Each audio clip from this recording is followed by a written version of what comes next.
everybody. Cam K here. Back at you with NASCAR Pinty Series Power Hour for July 18th. It looks like my intro does not have any music, unfortunately.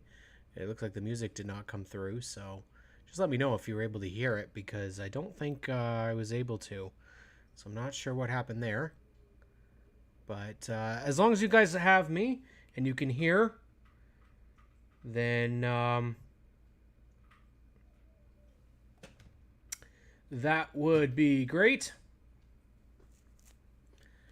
Just need to confirm that because, of course, we've had some microphone problems the last couple of weeks. There is a lot to talk about this weekend here on GeForce TV. We had the APC Series race on GeForce, and well, we have a lot to talk about because there's been news that has broken today. Probably the biggest news that this series has had in terms of a driver name for this season. First off, guys, can you tell me, did the music work for the intro? Because I'm going to be really sad. That was a really good tune. So, okay, you did hear the music. Okay, good. Because I obviously can't really tell because I'm streaming right now. So, most of that video was acquired actually this past weekend at the Hyundai in Toronto, but we're going to actually start with the breaking news from today. Dumoulin Competition has announced that, Jacques Villeneuve, former Formula One champion, is going to be in. He's going to drive this beautiful number 07 at GP3R. Can't believe it. Jacques Villeneuve is coming back to the series. It has been a while since we've seen him, and he's coming back with probably the best team at Trois Rivières. It is pretty great that we're going to see former Formula One champion. And actually, for our first time, the Stickers and Scuffs podcast, we are actually going to go to GP3R this year. We're going to take the road trip for 3 days and go on down to GP3R, experience what we've been told is the biggest party. It is the best party for the NASCAR Pinty Series all season long. Obviously, we still have to go out and to a couple different markets. There's a great excitement in the air because not only is Jacques Villeneuve coming in for GP3R, we know he's not going to be the only driver that's going to be coming.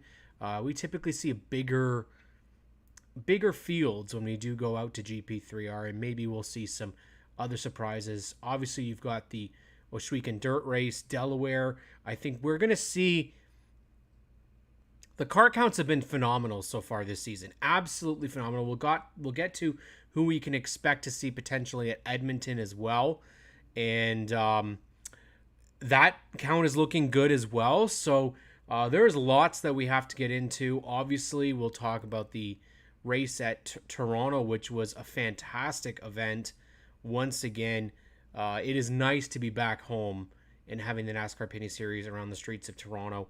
It was, from my experience, that was the most packed it's been on a Friday. 2018, 2019 was not as busy as it was on Friday this year. I think people have missed this event. People wanted to get out and wanted to see it. And you know what? I wanted to go out and I felt like I was going to go and check out the IndyCar guys. But when I got there, there was just too much excitement in the NASCAR Pinty Series garage for me to leave.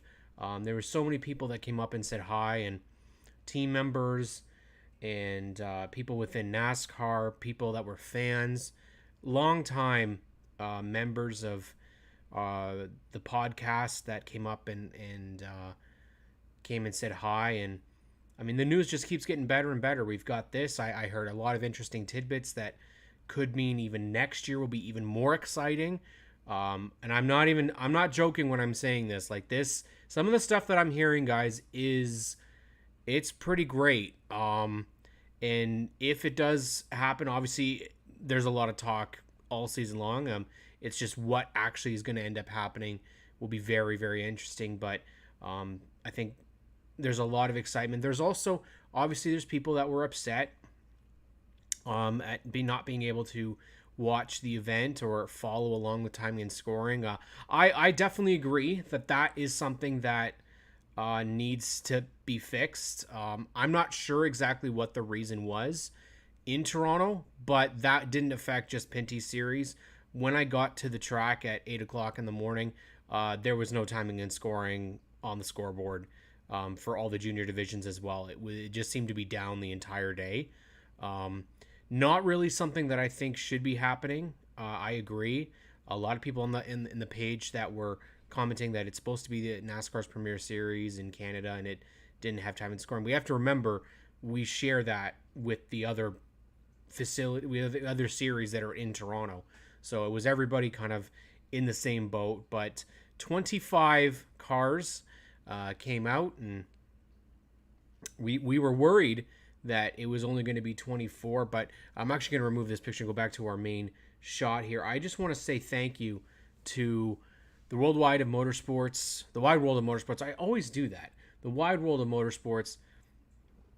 James Jordan, our great pals. If you don't know them, check them out. They're another racing podcast.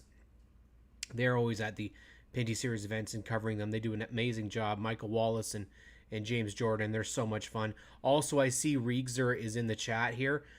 Make sure you guys follow Riegser on social media. Follow him on YouTube. He does some amazing post-race, and he did an amazing video for our series a couple of months ago about why the Pinty Series needs to be recognized. And he's a great YouTuber, and he's going to be excellent for this series. And so definitely, if I've got anybody to recommend, obviously I also see Redenson Media's in here. Check out his videos that he did for the NASCAR Pinty Series. Matt Myler Photo, you want to check out his photos. There are so many great people involved in this series that have come in, and we want to make sure that they continue to get the recognition that they so deserve for all they are doing to help promote the series. And I want to thank the Wide World of Motorsports' James Jordan for providing this awesome photo on our main screen of Kevin Lacroix in Victory Lane. An excellent photo. I was too hot to get over all the way to Victory Lane. I barely couldn't move at the end of it. Brian Ellis is in the chat as well. Nice to see Brian here. He knows this series like the back of his hand. Timing and scoring is a huge deal. They usually tell us an internet. It was not an internet problem because I could do live broadcasts from the track. But there must have been something because, like I said, I don't know how it could have affected every racing series that was there on Friday. I'm not sure. Not sure exactly what the problem was, but Brian is definitely one of those guys that he watches every race, so he knows how often this is a problem. And I know in certain circumstances like Delaware, service is terrible there, so it's hard to put stuff out on like Twitter and social media. However, Race Monitor typically is what works. I'm not sure if there was an issue with Race Monitor, and that's maybe why. Newfoundland was a different story. Newfoundland, they had no service at all. So that was a very difficult, and I had actually been in communication with Caitlin Patrick, who had to find a spot to be able to text to say, hey, I can't get stuff uploaded right now because there's no service. So that's as simple as it can be, unfortunately, is that in this day and age, we have to remember these tracks aren't open all year round. They don't have the multi-million-dollar contracts that NASCAR down south has. But I think what I saw at Peterborough Speedway when I was there this past weekend, they had full internet usage, full cell service there. So that's something that these tracks have to get on board with. I think a lot of tracks are starting to get that way, but they really need to have it. In this day and age, that's how you're going to get your product out, and the Pinty Series really does need it. I know other people were complaining about there not being the race was not available on a mainstream TV channel. We have just gotten to streaming online here in Canada. The NASCAR Pinty Series for a long time had no streaming partner at all. It was not streamed at all. You only got a tape delay. And that's when I started watching the series, is that it was just tape delayed stuff. Unfortunately, people are just not grateful enough that we've made a lot of strides here. It's just not as fast as, say, other forms of motorsports. And you have to remember, again, it's extremely costly to put on live streaming. And if the revenue is not paid back and you're not getting the money back that you're putting into it, it's not going to be worth it. So I know that there's a lot of things that people would like to see, but we've got to go baby steps here. Now, Pinty's did sign a 5-year contract with the series. I would expect that we can see that going forward. I mean, like we said, Gary Collins says they've got internet at Flamborough. So it's not out of the realm of possibility here. However, when you're coming to town, you have to make sure certain things work. And if you can't stream, timing and scoring is your only way to watch the race. I used to do it all the time if I wasn't able to catch the race. You kind of have to. You have to have it. And at the end of the day, I like to go and catch the results for races after the fact if I'm not able to catch them live. And that's the way to do it. So whether or not NASCAR's it's an issue with their actual site and using that needs to be fixed. If it's as simple as that, you know what?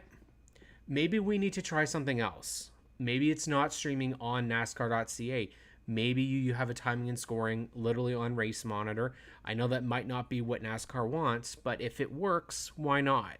You know, as long as you're getting it to the fans, and I think that's the most important thing here, is making sure the fans actually get it.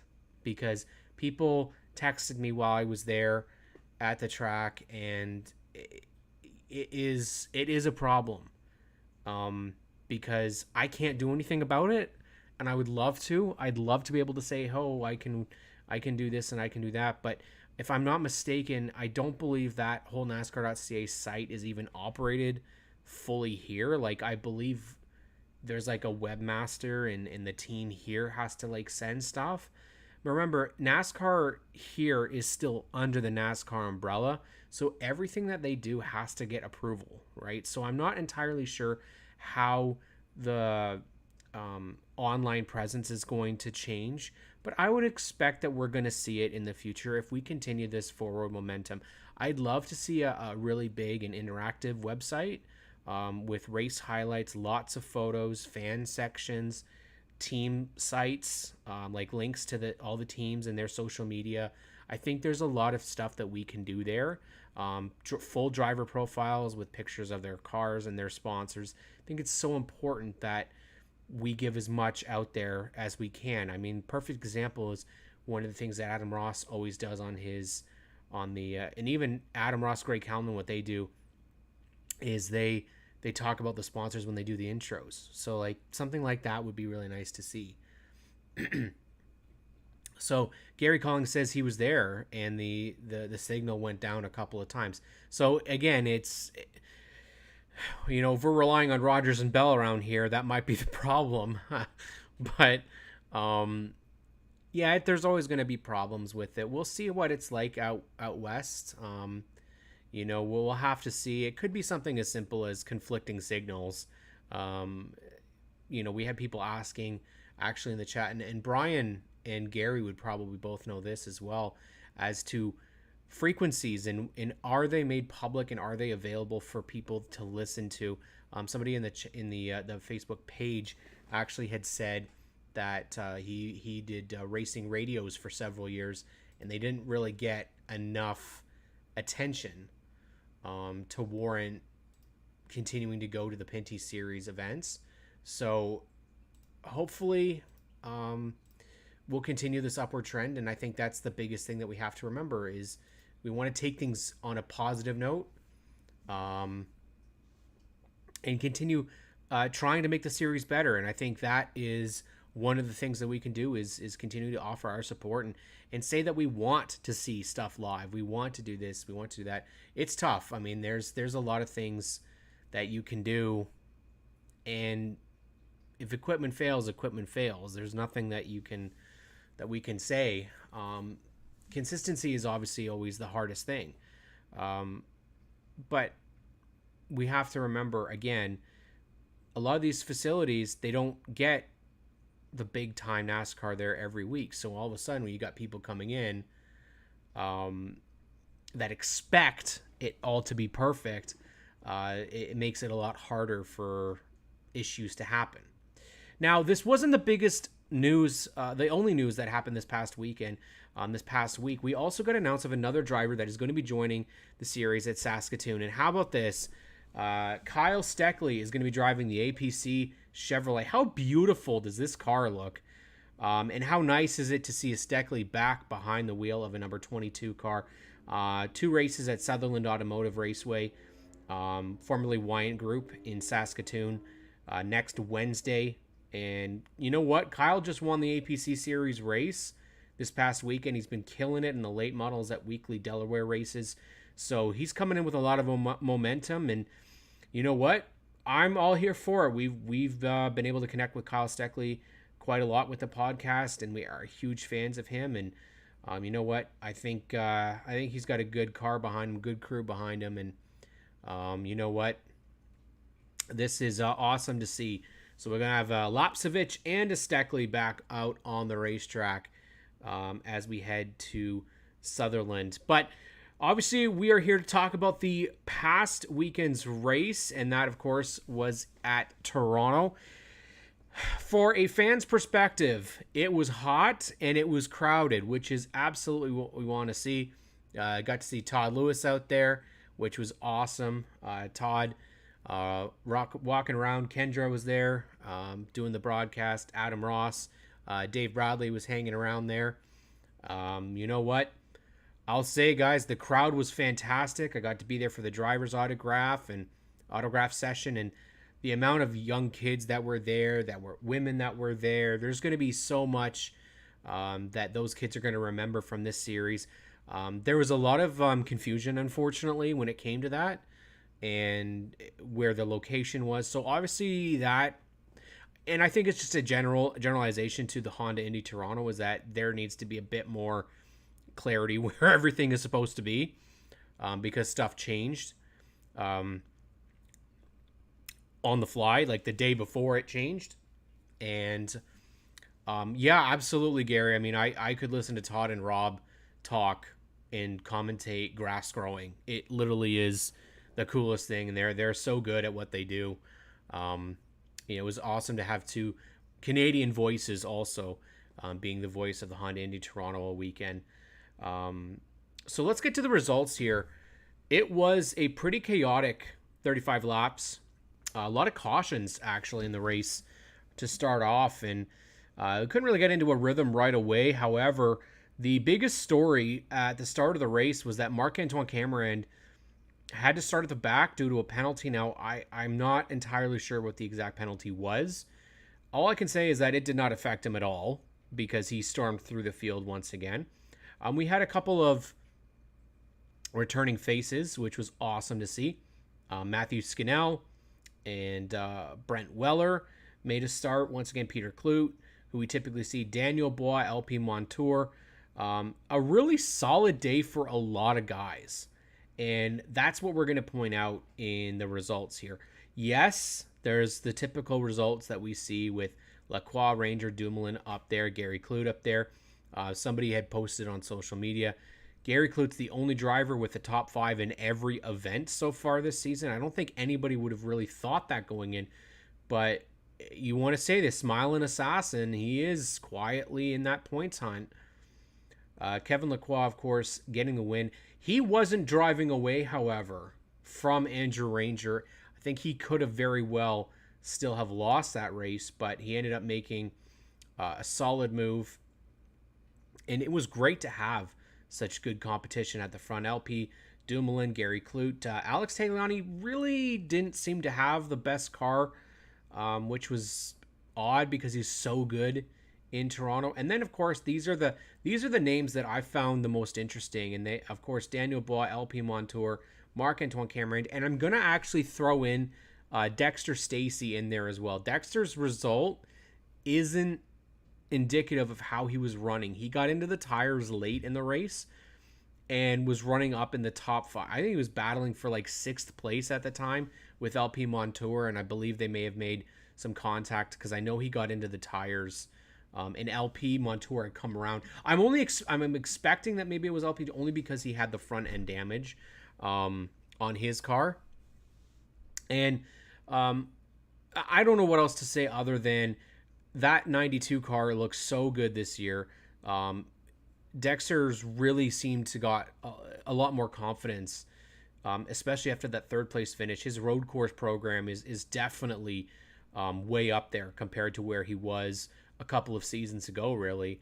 I'll say the MBS Motorsports team, which had probably the loudest crowd there of supporters, they are not kidding around here. They are going to be a future team to deal with.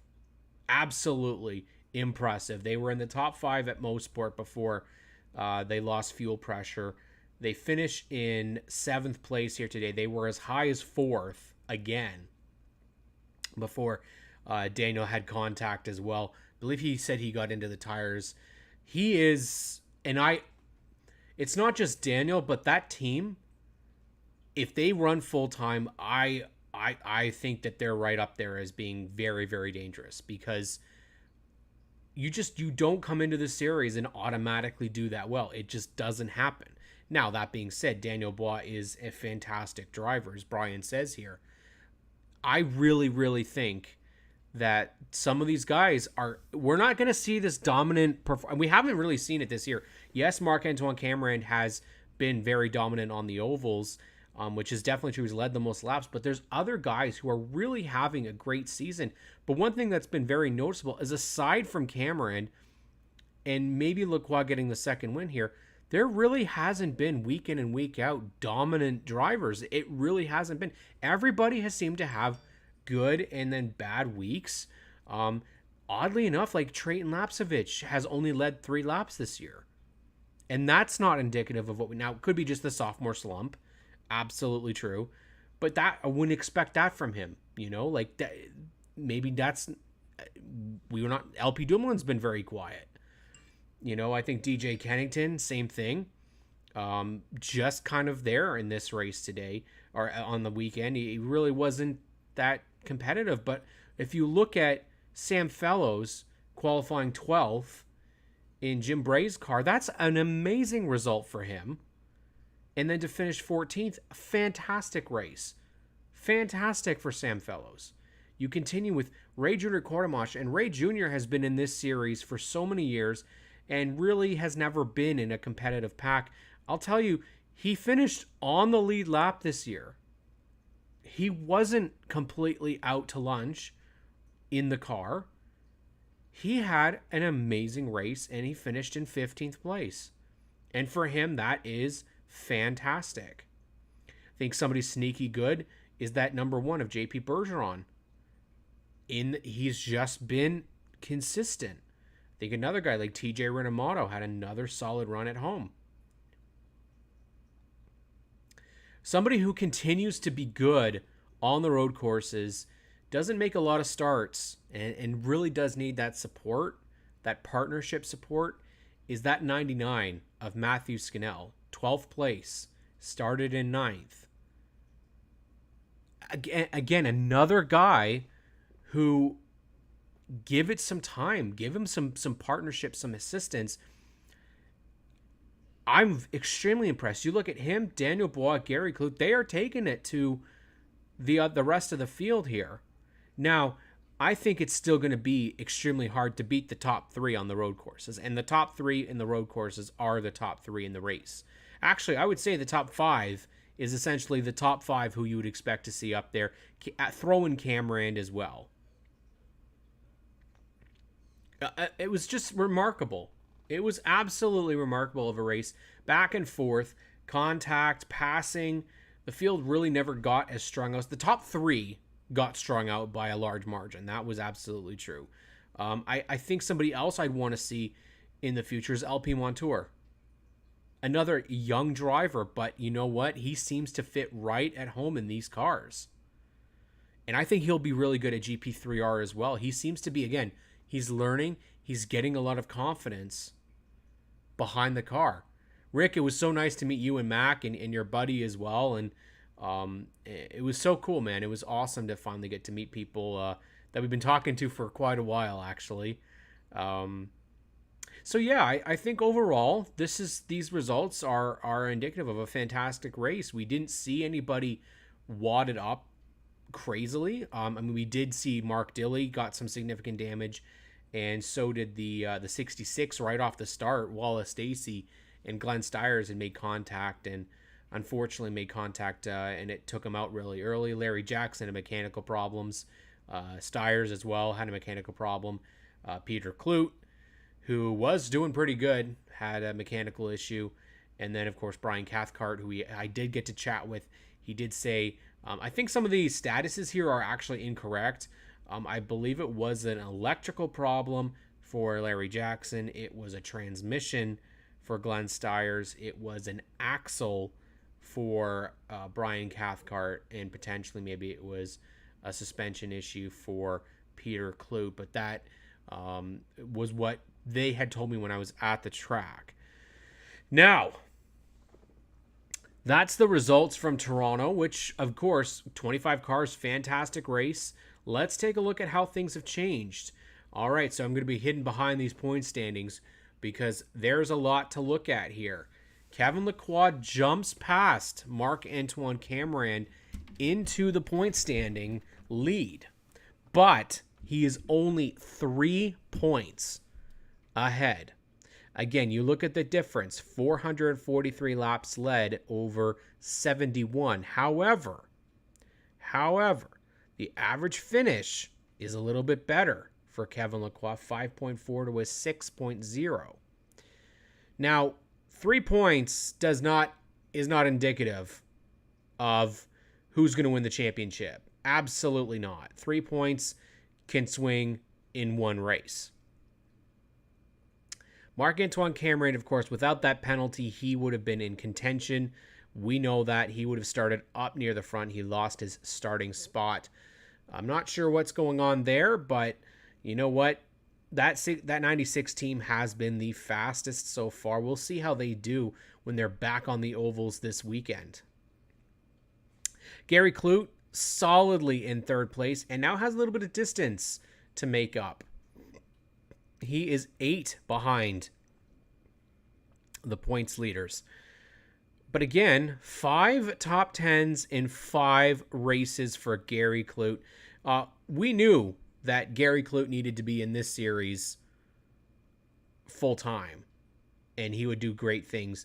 We're seeing it once again. Alex Tagliani, 4th place, 17 points back ahead of his teammate Trayton Lapsovich, 19 points back, not out of it at all. 21 points separates DJ Kennington and Brandon Watson. Watson had an awful race weekend. They had an engine issue right from the first lap in practice. They had to change the engine and got back out there, and unfortunately he met the tires as well. Tough deal for Brandon Watson. He's in 7th in the point standings. 1 point back is LP Dumoulin in 8th place. Andrew Ranger, he jumps up into the top 10 from the 14th position in the point standings. He's up to 9th. And then rookie JP Bergeron continuing his strong run. Of course, he's behind rookie Brandon Watson in the point standings right now, but just solid for JP Bergeron. Dexter Stacey continuing a solid season in that number 92 in the 11th place in the point standings, just 48 back, 8 points behind JP Bergeron. Mark Dilley and him, of course, have had some contact this season. Dilley is in 12th place. Dilley had a very fast car, unfortunately, involved. It was a brand new road course car, and they had some damage on that 64 car that put him out towards the back. I believe it was 17th, perhaps, where he finished. Larry Jackson finished at the back in Toronto. Not normally his forte is the road courses, so he took it pretty easy and finished only 4 laps. TJ Renamato, again, stringing together a pretty solid season, is 14th, and Brian Cathcart, 15th.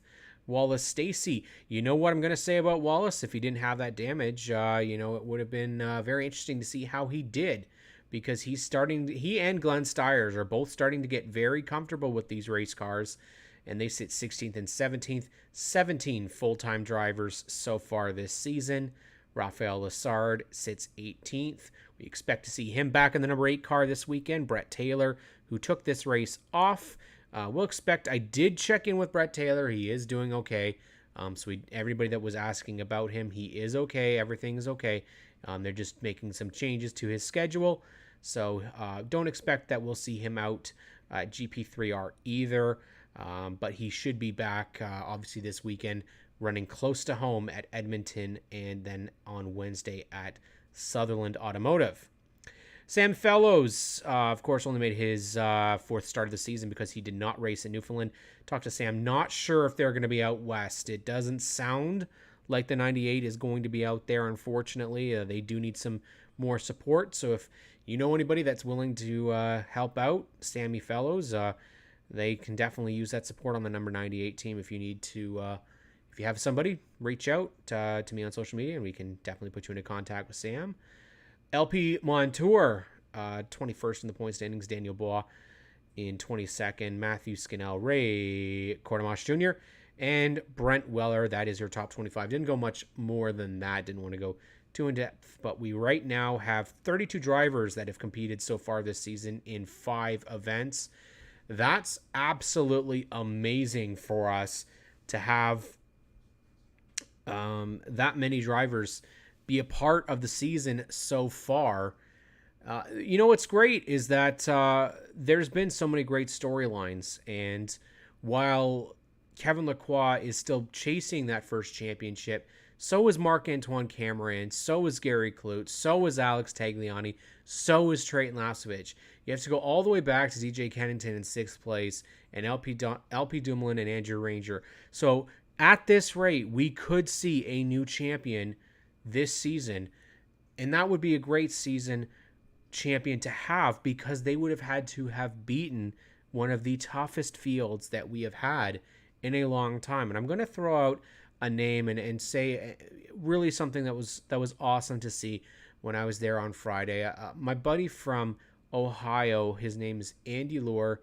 He traveled from Ohio to come all the way up to Toronto just to see the NASCAR Pinty Series. Not the IndyCar race, but he went to come see the NASCAR Pinty Series. He loves this series. He's gotten to know the series through our podcast, and it's really a dream of his is to be able to race. He actually owns a previous road course car from Larry Jackson and has all intentions of being a part of this race next year. And that's what we want to hear. We want to hear people that want to come into this series and race Canada's best. There's a couple of other names that I think we would be honored to have in the series. Obviously, seeing Jacques Villeneuve come back into the series is so cool. But I don't think he's the only one that you could potentially see. I still think that James Hinchcliffe, if a ride does not open up for him next season, why not have him come in for a race? And again, you never know what's going to happen with the NASCAR schedule, whether the trucks are going to come back or Xfinity or Cup. At some point, it will be pretty cool to have a full season once again next year. And you know what? From the momentum that we are gaining, we are on the right track. There was some great representation from NASCAR's international division that were there at the race on Friday to catch and take in all the scenes, which is awesome. We are on the right track here, and I know people want full race broadcasts, they want live, they want, but we have to do things small here.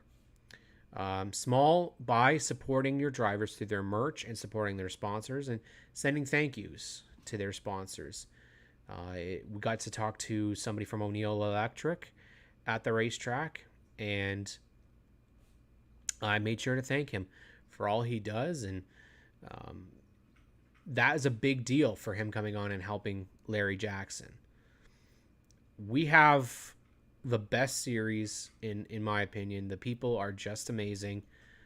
We are so blessed to have such great racers that are so humble, so friendly, willing to help out each other. There's going to be moments where they disagree and where people don't get along. But the amount of people that came up as crew members who knew I had been sick and came and said hello and asked how I was doing. Drivers, media, officials. It's seriously, it is just so cool to be involved, and I can't wait to see more guys. Like I said, I think Riggsder, he's got a future helping out in this series. I think we've got Olivia Whistle that's going to be out there for us, our podcast out west. I think she's also somebody else that you'll be able to see. She's got a future in helping out this series. She'll be out there wearing our colors, hopefully, and we're going to be heading out to Western Canada for the first time in at least 2 years. It feels like longer, to go to Edmonton International Raceway and Sutherland Automotive Raceway. This is the time for Western Canada to finally have their NASCAR Pinty Series back, and they love their NASCAR Pinty Series. So I was speaking with Loretta Thiering of Edmonton International Raceway. Unfortunately, we have had some issues on our Facebook page, so of course make sure you join the NASCAR Pinty Series community page. We have hit 4.9K. We are so close to 5,000 members. It is so cool that we are so close to 5,000. When I started in 2020 as an admin, we were at 2.6K. We are almost at 5,000. We can get even further. We can get to 10,000. I set a goal for 5,000 by the end of the season, and at this pace, we are going to get there by the end of next week. Hopefully, we can do it. But make sure you guys share it as much as you can. Edmonton International Raceway is, of course, our next race, the Bayer 300. And the Bayer 300, of course, is always fun because it is a really short track out there in Edmonton. And we know that there's going to be some names that we expect to see from our regular series, the series regulars, and then potentially some local drivers. So let's see who I have on our list. Now, this could very well be, there could be a lot of changes made to it. I really don't know. This is an expensive time of the year. Now, the difference being, I don't think you're seeing any of those guys that are in that championship battle. They are out there for 2 weeks. 100%. Because this is where the championship, in my opinion, this is where you're going to get the biggest advantage, because you've got 3 races in these 2 weeks. You have to perform if you want to battle for the championship. You have to. And if you miss these 3, you're out of it. Absolutely. So the rate that we're going right now, I feel that you have to do well in these 3 races to win the championship. Now, 125 laps for 2 races at Sutherland. Sprint races. You're going to have to be on the ball, and you can't wreck the car in the first race. We saw that when we did double headers last year. If you wreck the car in the first race and you damage it too severely, you ain't racing in the second one. And you can't miss a race. You can't do it. So let's take a look at who we could potentially see. Now, again, there could be changes made. Let's take a look. Now, that might be a little too small. Let me see if I can just increase it. All right. So, before we go through this entire list of who we could potentially see, I want to make sure you're aware that in Edmonton, they're making this a really big deal. Of course, this is a huge deal for those in Edmonton. Okay? You haven't had the NASCAR Pinty Series here for 2 years. So, their mayor has actually declared it that it's NASCAR week in Wetaskiwin. Okay? Fantastic. Absolutely fantastic. The Bayer 300. We know that there's drivers that have won this race that go on to win championships. Listen to who has won at this track and tell me what you think about it. Andrew Ranger, Scott Steckley, Alex Tagliani, Alex LeBay, LP Dumoulin, and it says Alex, but it should be Andrew Ranger. I don't know why we've got that. That's actually Andrew Ranger, not Alex Ranger. Andrew Ranger, twice. twice. We've also seen some contact out there. That's absolutely true. So that's why I'm saying you have to be careful. But out of all those, one is not a champion in the NASCAR Pinty Series. One. Very simple. You got to do well if you're going to Edmonton. Now, we know that some of these guys, they are heading out really soon, actually. I believe EHR is heading out tomorrow. So, on Friday, you're going to go to the NASCAR Pinty Series at the Wetaskiwin Mall, okay? This is a really cool event. They're going to have the team members, the racers are going to be there on the Friday. It's going to be from 11 a.m. to 1 p.m. There's going to be a band. There's going to be food. They're going to have the cars there. They are going to make this a really big deal, okay? So it's great to see it. And then, of course, on the Saturday,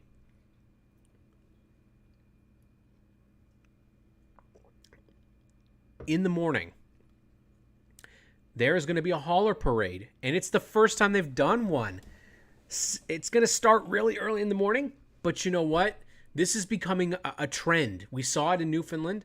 And now Edmonton is going to do it as well. They are going to have a hauler parade. The haulers parading down to the racetrack. It's awesome to see. And then, of course, we got a little bit of clarification. So, driver intros on July 23rd will start at 6:10 p.m. Of course, that is Western Standard Time. Or Eastern Standard. No, it's not Eastern Standard Time. Western Standard Time. And then the green flag is 7:30. I believe it was told to me by my buddy Wes that'll be 9:30 here. So it'll be a late one, but we'll be here to talk about it. Of course, it's Edmonton International Raceway at Wetaskiwin in Edmonton, Alberta. So what's cool about this as well is Loretta did want me to pass on that there will be driver merch if it's available.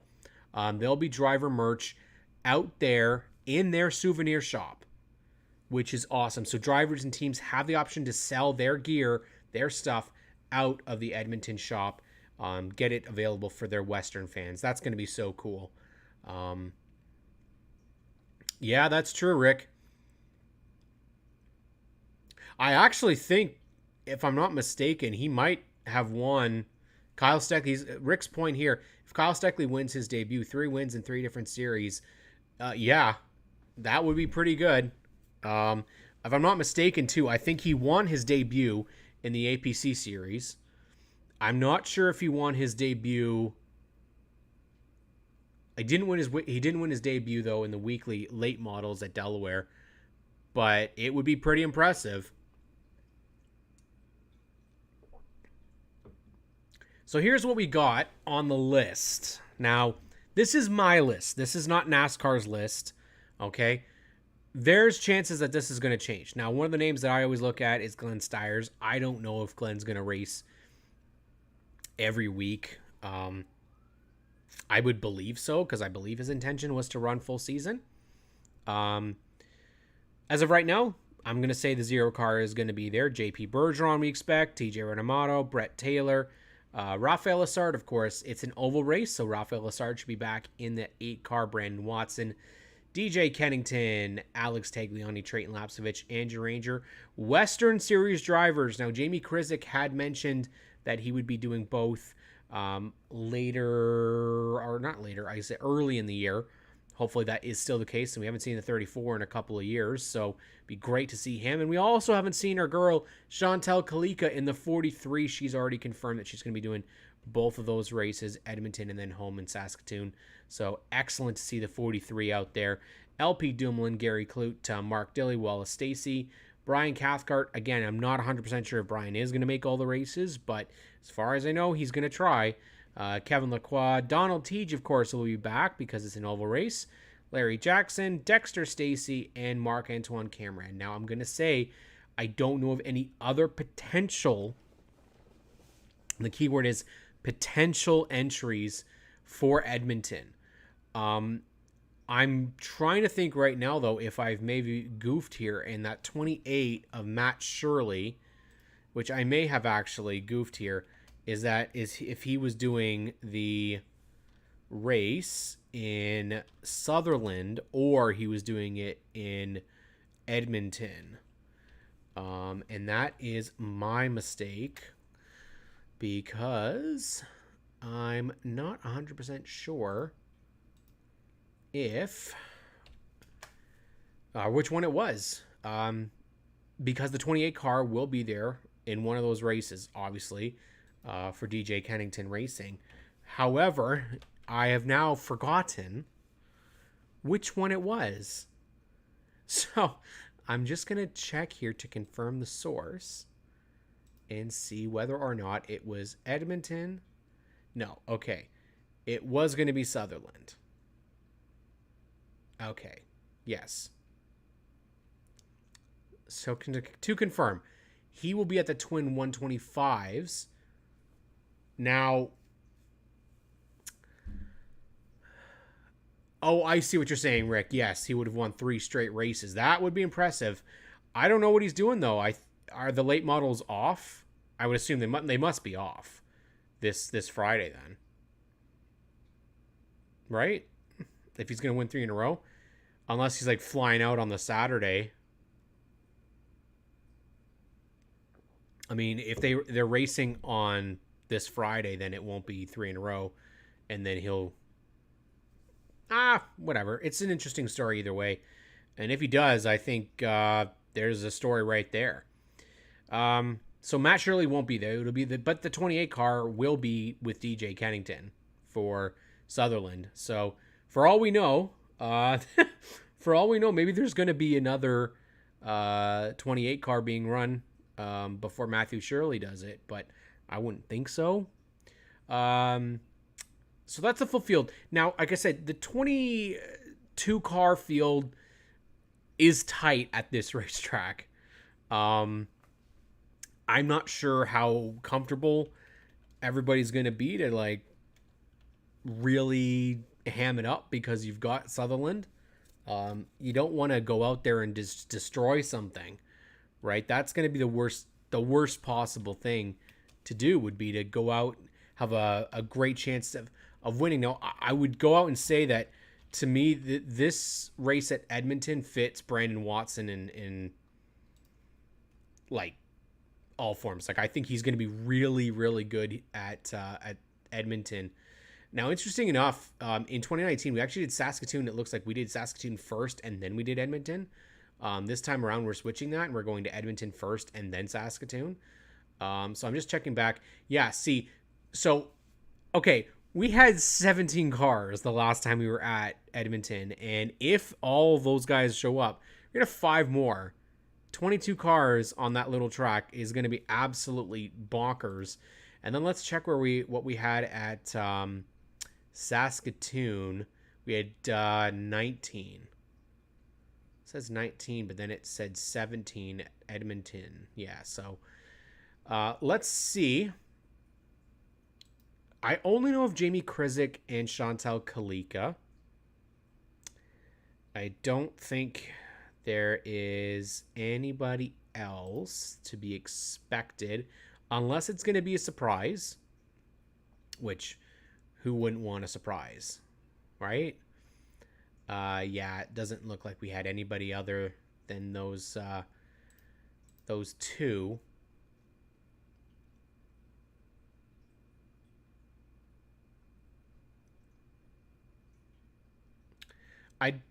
I believe Steckley is just running Sutherland, though, Rick. I don't believe he's running Edmonton, if I'm not mistaken. I could be wrong, but I believe he was only doing the one race of the 2 races at Sutherland. Maybe they decided to change it.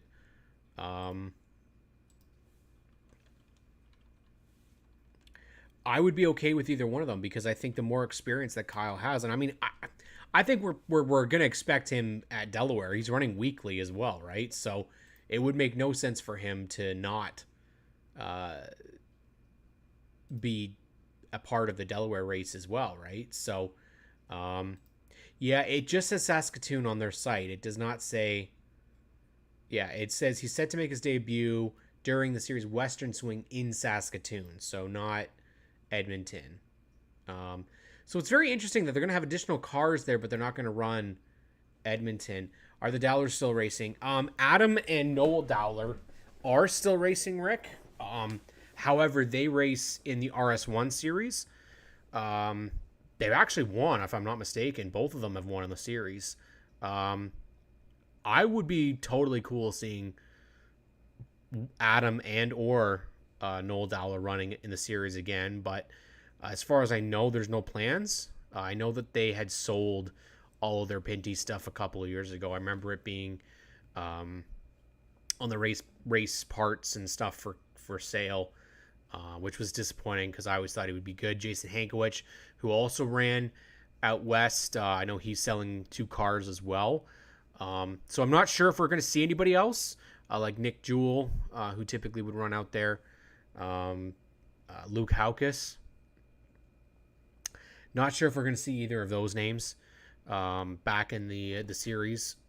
But for sure, I think we can definitely say that we're looking forward to this weekend. It has been such a long time that we've seen, like 2 years of no racing in Edmonton.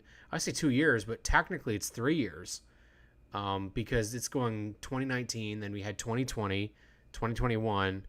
I guess it's 2 years technically, but it feels longer. In terms of predictions, it's really going to be a crapshoot. I'm going to go with, it is going to be probably those Brandon Watsons, Cameron, Ranger, Lapsevich.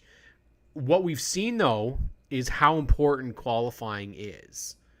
Yeah, he did.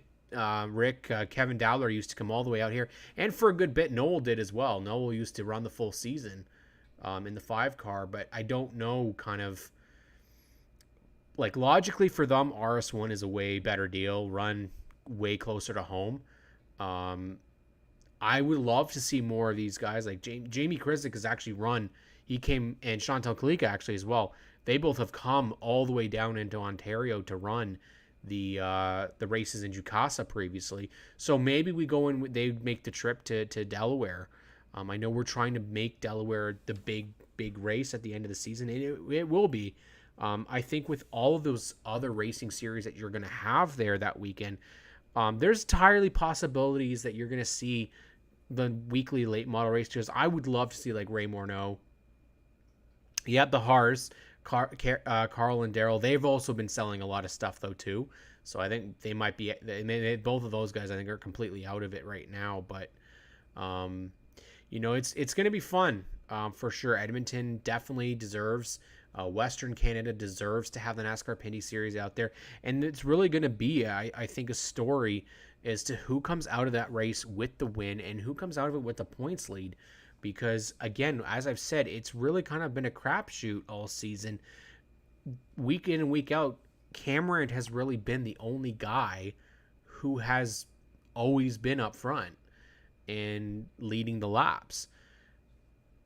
I think we'll know where everything settles after qualifying. We will be here. Make sure you check it out on the NASCAR Pinty Series page. We'll do a pre-show and then a post-race, pre-race and a post-race on the NASCAR Pinty Series community page. Talk about the race. Talk about who's actually going to be there. Again, this is my possible entry list. I don't actually know 100% who is and who is not going to be there. But we have approached the end of the NASCAR Pinty Series Power Hour for this week. There was so much to talk about. Now, I will be back next week because we've got a race this weekend and we've got a race on the Wednesday. So there's a lot to be excited about. And I'm so excited to have you guys here as a part of it. Thank you to everybody who tuned in week and week out. Again, follow along. Thanks to our supporters in Pinty's. Thanks to all of those that help week in and week out on G4's TV to put some fantastic racing out there. Thanks to everybody that came out and said hello on the weekend. If you haven't been to a NASCAR Pinty Series race, make sure you go out there and do what you can. I don't know, Rick. I don't know if you can be the best bulldozer there because you're going to have to keep that car. You need that car for the Sutherland races. So definitely thank you guys for tuning in. I've got to go do another taping of a show right now. Make sure you check out the Stickers and Scuffs podcast tomorrow. We will have the 92, the driver of the number 92 in the NASCAR Pinty series. Dexter Stacy is going to be on our show, and we can't wait to chat with him about his amazing season so far and all what's going on with the Team 3 Red EHR organization. And of course, what's it like to race against his old man on the racetrack, Wallace Stacy. So we'll see you guys next Monday at 7 o'clock for the NASCAR Pinty Series Power Hour. I am your wingman, Cam K. Thank you guys for tuning in. We will catch you all